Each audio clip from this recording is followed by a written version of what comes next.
بسم اللہ الرحمن الرحیم۔ آج کا ہمارا لیسن ہے مد کی اقسام۔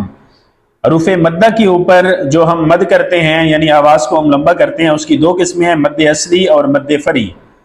مد اصلی جو سمپلی حروف مدہ پہ مد ہوتی ہے، یعنی ہمارے پاس الف مدہ ہو، واو مدہ ہو یا یا مدہ ہو، تو ہم اس پہ آواز کو 1 سے 2 سیکنڈ لمبا کر کے یا کھینچ کر پڑھتے ہیں، تو وہ جو مد ہوتی ہے اس کو مد اصلی کہا جاتا ہے۔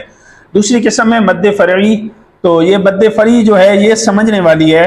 مد فری وہاں پہ ہوتی ہے جہاں پر حروف مدہ کے بعد اسباب مد میں سے کوئی آ جائے، یعنی حرف مدہ بھی آیا ہوا ہو اور اس کے ساتھ کوئی سبب مدہ بھی آیا ہوا ہو۔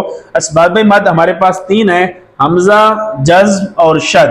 تو یہ 3 اسباب مد ہیں۔ ہر وہ جگہ جہاں پر حروف مدہ کے بعد اسباب مدہ میں سے کوئی آ جائے تو وہاں پر جو مد ہوگی وہ مد فری ہوگی، اور مد فری کی آواز کو ہم 2 سے 5 سیکنڈ تک لمبا کرتے ہیں، یعنی جہاں پر صرف مد اصلی ہوگی، اس کے بعد سبب مدہ نہیں آیا ہوگا، صرف الف مدہ، واو مدہ یا یا مدہ آئے ہوئے ہوں گے، وہاں پر ہم نے آواز کو کرنا ہے 1 سے 2 سیکنڈ لمبا۔